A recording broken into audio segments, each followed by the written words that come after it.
Pinochet era a una no repostulación por otros 8 años. En las calles las manifestaciones sociales eran realmente poderosas y la represión también era muy brutal.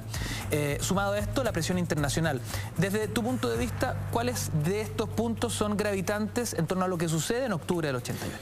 Bueno, a ver, había una cuestión que tiene que ver precisamente con el itinerario, varias veces cambiado por lo demás, que tenía el régimen de la época. Ya lo habíamos visto, Chacarilla, el 77, pero después con la Constitución del 80 cambia nuevamente el itinerario del régimen, nuevamente un régimen que tiene metas, no plazos. Entonces, efectivamente Pinochet había dicho, bueno, yo no voy a perseguir mantenerme en el poder, a pesar de que, dadas las condiciones particulares de la administración política en Chile en esos momentos, era una promesa absolutamente vaga, porque seguía en el poder, digámoslo, y tampoco tenía para cuándo irse. ¿Era una pregunta recurrente, era una presión permanente por parte de la oposición, esto de hostigar a Pinochet en torno a cuándo demonios abandonaba el poder?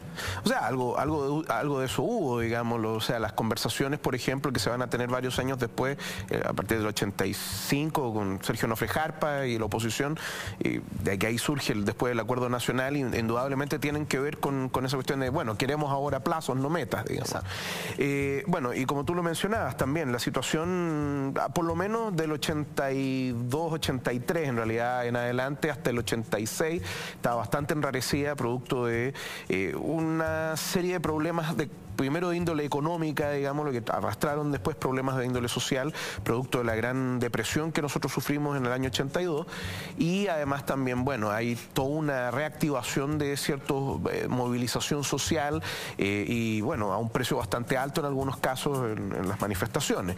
Entonces, dado eso, digámoslo, el gobierno militar se vio enfrentado a la necesidad de tener que cumplir con su propio itinerario, que ya lo había cambiado varias veces.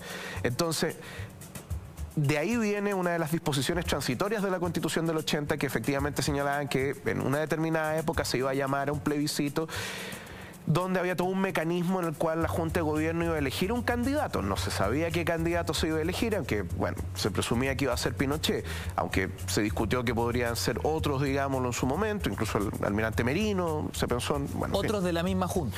Claro, o incluso, ¿por qué no un civil? Pero nunca cuajó esa idea.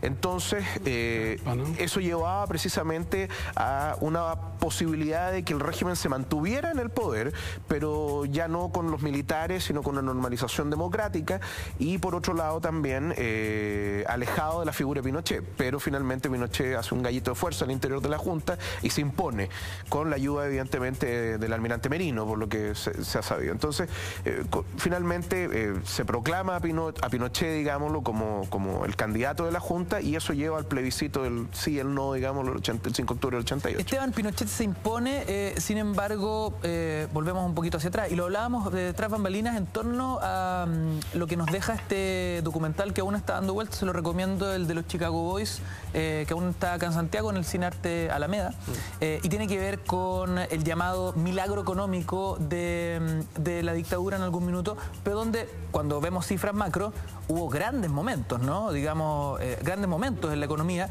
pero también hubo tremendos bajones producto de las crisis que golpearon muy duro. Lo que ocurre es que el punto en que se fija la Constitución del 80 es un momento de boom económico, y además, como lo discutimos en este programa, la FACH y sectores de las Fuerzas Armadas habían pedido, sectores del propio régimen de la dictadura cívico-militar habían pedido un itinerario. Eso fue el año 80. Y el año 88 está la economía rebotando de una crisis económica la más grande de la historia del país, comparada con la del 29, que es la crisis del 82-84, que empieza a tener un mejoramiento económico. Pero ahí, a propósito de Eugenio, él escribe un libro que se llama Los silencios de la revolución, Lavín, la revolución silenciosa, los éxitos, bla, bla, pero tenía mucha pobreza, el país el 73, 22% pobre, el 44, hacia fines de los 80, etcétera. Pero es un contexto mundial terrible para la dictadura, porque, como lo dice muy bien Huntington, un cientista político, el pic de la tercera ola de democratización en la historia universal. estaba Gorbachev, que había hecho la apertura de los países del este, solidaridad en Polonia. En Chile ya los movimientos sociales habían ganado todo, las federaciones de estudiantes, los sindicatos, los colegios profesionales. Era clarísimo que la dictadura era minoría y la UDI, el gremialismo en todas partes.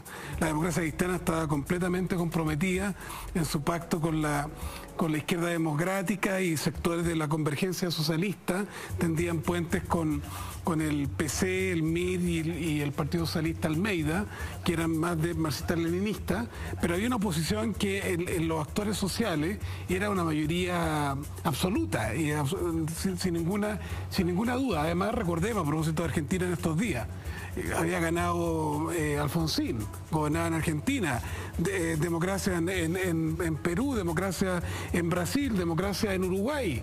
Es decir, Chile era completamente aislado.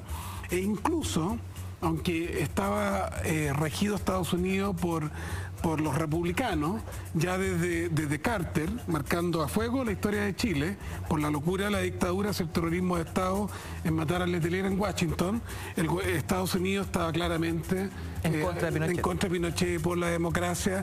Yo recuerdo haberme reunido con Talkov y la fundación, la Heritage Foundation, que era la fundación del Partido Republicano, y decían, bueno, hay que apoyar a los demócratas, y de hecho Estados Unidos jugó un rol en favor también de la democracia. Pero insisto en esto, porque siempre la historia es como los grandes actores de la transición o lo eficiente de la franja, los partidos y el contexto internacional, pero a nivel social, la Iglesia Católica, los sindicatos, los partidos políticos habían tejido una resistencia contracultural, una mayoría política y social en todos los gremios, absolutamente, abrumadoramente en favor de la democracia. Bueno, todo esto fue dibujando lo que sucedió en televisión el día 5 de septiembre de 1988.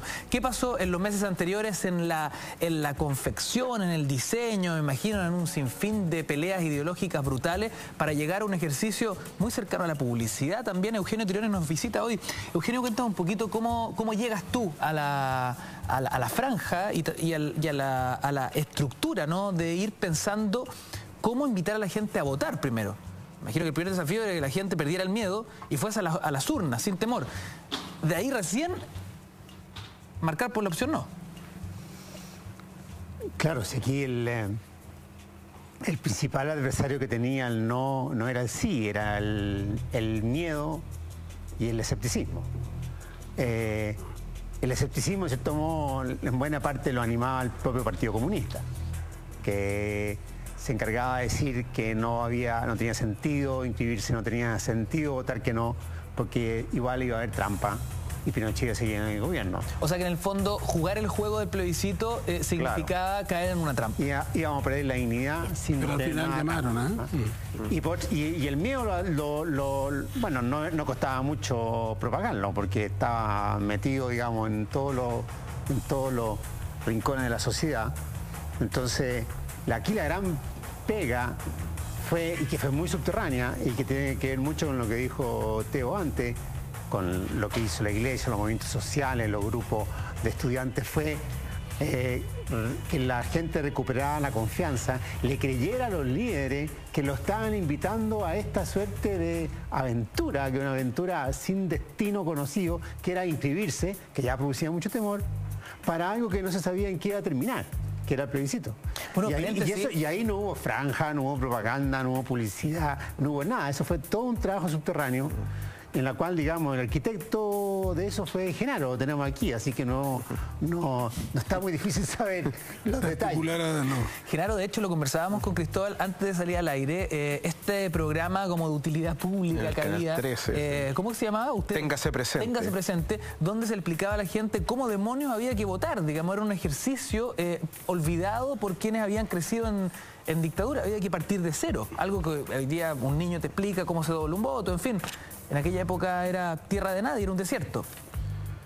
Bueno, yo estoy muy de acuerdo con Eugenio. Este es un largo camino en el cual se fue creando un contrapoder al poder militar.